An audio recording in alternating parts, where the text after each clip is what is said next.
तो मुझे आज इस सेशन में कुछ अलग बात करनी है। स्पेशली सेशन है ये, इसमें कुछ टिप्स या ट्रिक्स या कोई ट्रीटमेंट के बारे में हम बात नहीं करने वाले हैं। इस सेशन में हम आपको ये बताने वाले हैं कि हमारे सेंटर पर किस तरह के लोग आए, किस तरह की बीमारी वाले लोग आए और हमने उसका किस तरह से इलाज किया। हमारे पास दुनिया भर से अलग अलग बीमारी के लोग आए और उसने हमें जो भी बीमारियां बताई, उसने जो भी हमारे साथ समस्याएं शेयर की, इस तरह की मैं कुछ बातें मैं आपको बताऊंगा कि हमारे पास किस तरह के लोग आए और उसने अपनी समस्याएं कैसे खड़ी की। व्यक्ति ने अपनी समस्याएं कैसे खड़ी की ये भी बताया, उसको पता भी चला कि इस वजह से मेरी समस्याएं खड़ी हुई है। तो मैं इसके बारे में आपको कुछ बातें शेयर करूंगा ताकि आपको भी पता चले कि इस तरह की समस्याएं हमें खड़ी नहीं करनी है, क्योंकि कुछ छोटी सी गलतियां व्यक्ति को बड़ी बीमारी के अंदर ले जाती है। कुछ छोटी सी समस्याएं, कुछ छोटी सी गलतियां व्यक्ति को बड़ी बीमारी का शिकार बना देती हैं। तो आपको भी ये ध्यान रखना है और जो लोग ये वीडियो देखेंगे उसको भी ये समझ में आएगा कि हमें इस तरह की गलतियां नहीं करनी है। तो मैं कुछ आपको ऐसे केसेस के बारे में बात करूंगा जिन लोगों ने हमसे ऑनलाइन ट्रीटमेंट लिया, जो किसी ने हमें सेंटर पर आके ट्रीटमेंट लिया। ऐसे कई लोग हैं जिसने ऑनलाइन भी ट्रीटमेंट लिया है, कईयों ने हमारे सेंटर पर आके ट्रीटमेंट लिया, आखिर वो ठीक हुए और इसकी क्या हिस्ट्री रही, क्या इसकी मैटर थी, कुछ बातें मैं आपको बताऊंगा। तो इसमें सबसे पहले एक बहुत अजीब किस्सा मुझे लगा था।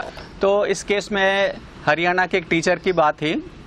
हरियाणा के टीचर ने हमें कॉल करके बताया, पिछले साल हरियाणा के एक टीचर ने हमें कॉल करके बताया कि सर मेरे साथ ऐसी कोई चीज़ हुई जिससे मैं एड्स की बीमारी का शिकार बन गया। तो उसने बताया कि सर हमारे साथ एक बार ऐसा हुआ कि हमारे स्कूल में एक ऑर्गेनाइजेशन ने एक प्रोग्राम रखा था, एड्स के बारे में जागृति के लिए, लोगों को समझाने के लिए एक प्रोग्राम रखा था।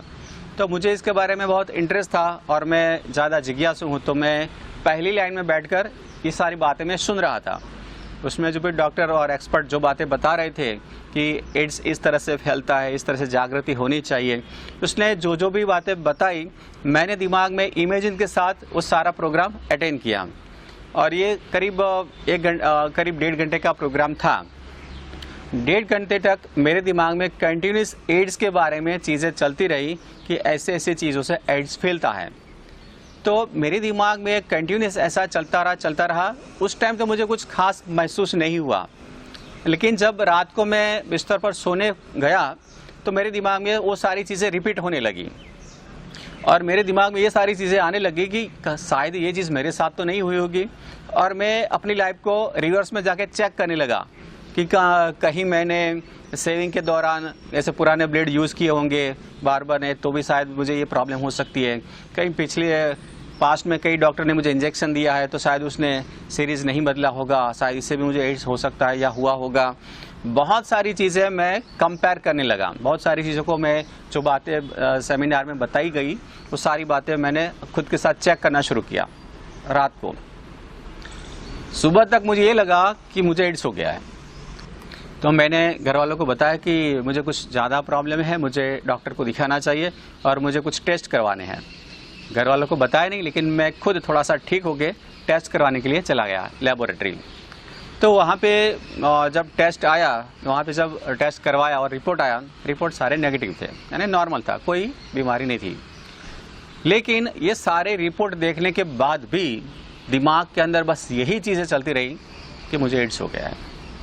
और इसके लिए मैंने कई डॉक्टर के साथ कंसल्ट किया, साइकियाट्रिस्ट के साथ कंसल्ट किया, थेरेपिस्ट के साथ कंसल्ट किया, लेकिन सभी लोगों ने ये बताया कि ये चीज़ आपका वहम है, बस दिमाग से निकाल दो, आपकी रिपोर्ट आपके सामने है। अगर आपको डाउट लगता है आप किसी और वहाँ पे रिपोर्ट कर दो, कोई और जगह पे आप रिपोर्ट करवा लो, कहीं और रिपोर्ट करवा लो, ताकि आपको तसल्ली हो जाए कि ये चीज़ ऐसी नहीं है। इसके लिए मैंने कई रिपोर्ट करवाए, अलग अलग लेबोरेटरी से रिपोर्ट करवाए, सारे रिपोर्ट नेगेटिव आए, लेकिन अभी भी ये चीज़ें दिमाग में ऐसी ही चल रही है जैसे उस रात चल रही थी।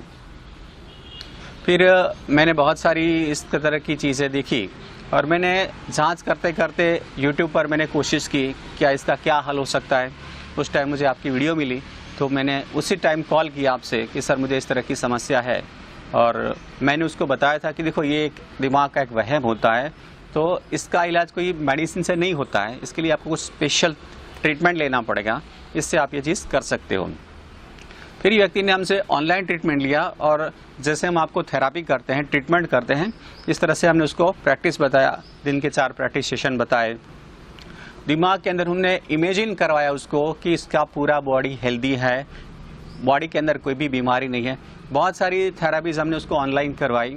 धीरे धीरे इसके अंदर कॉन्फिडेंट आया कि मैं जो भी चीज़ देख रहा हूँ, समझ रहा हूँ, रिपोर्ट देख रहा हूँ, बिल्कुल सही है, पक्के हैं, मेरी बॉडी में किसी भी तरह की बीमारी नहीं है।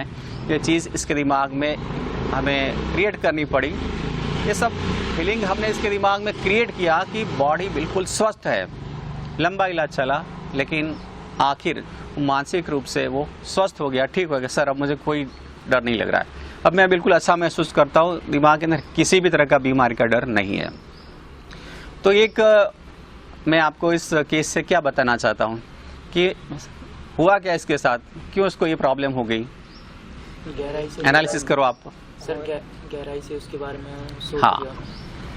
वो लोग बता रहे थे कि कुछ जागृति के लिए कुछ सेमिनार कर रहे थे कि चलो भाई ठीक है, इस तरह की चीज़ें आज ज़्यादा बीमारियां हैं तो थोड़ा ध्यान रखना चाहिए, खुद को अलर्ट रखना चाहिए कि जब भी आप किसी से डॉक्टर से इंजेक्शन लेते हैं तो सीरीज तो आपको चेक करना चाहिए, नया लेना चाहिए। आप कहीं सेविंग कराने के लिए जाते हैं, आप कटिंग सैलून में, तो फिर ब्लेड्स बदलनी चाहिए और कुछ और भी बातें, टिप्स बताई थी। तो ये अच्छी बात है, समझनी चाहिए हमें, इसमें मतलब हमें थोड़ा अलर्ट होना है। लेकिन उसने गलती क्या कर ली कि जो चीज़ बता रहे थे उसमें हर चीज़ को अपने ऊपर लेता रहा, जोड़ता रहा और लाइफ को चेक करता रहा, कहीं उसने ये तो यूज़ नहीं किया होगा, ये तो नहीं हुआ, या तो नहीं, सब बहुत सारी चीज़ें दिमाग में भर ली। अगर उसने इसको नेगलेक्ट किया, चलो ठीक है, चलो थोड़ा सा हम समझदारी के साथ आगे देखेंगे, फ्यूचर में कुछ गलतियाँ नहीं करेंगे, पास्ट में कुछ जाने की ज़रूरत नहीं थी, लेकिन वो चला गया पास्ट में, तो इससे ये सबकॉन्शियस माइंड में इफेक्ट हो गया।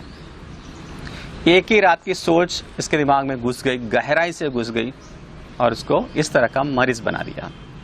तो मतलब प्रॉब्लम क्या है इसमें कि रिपोर्ट व्यक्ति के सामने दिखते हैं, वो खुद देखता है कि रिपोर्ट सही है, फिर भी दिमाग नहीं मानता है कि ये रिपोर्ट झूठे हैं।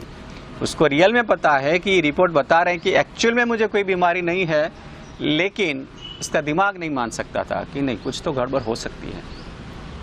लेकिन ये जो समस्या थी इसके सबकॉन्शियस माइंड में थी कि मुझे कुछ बीमारी है या एड्स है, तो हमें इलाज के लिए इसके सबकॉन्शियस माइंड से उस फीलिंग को मिटाना था, डिलीट करना था कि आपको कोई बीमारी नहीं है, आपका बॉडी स्वस्थ है। सबकॉन्शियस माइंड में ये सब चीज़ें इंस्टॉल की गई, तब इसका इलाज हो गया और वो बिल्कुल ठीक हो गया। तो आप अपने अंदर से वो चीज़ महसूस करिए कि हम तो दुनिया के बहुत शक्तिशाली लोग हैं, बहुत हाईली पावरफुल लोग हैं, बहुत कॉन्फिडेंट लोग हैं, हमें अब कोई चीज़ से किसी भी तरह की समस्या नहीं है।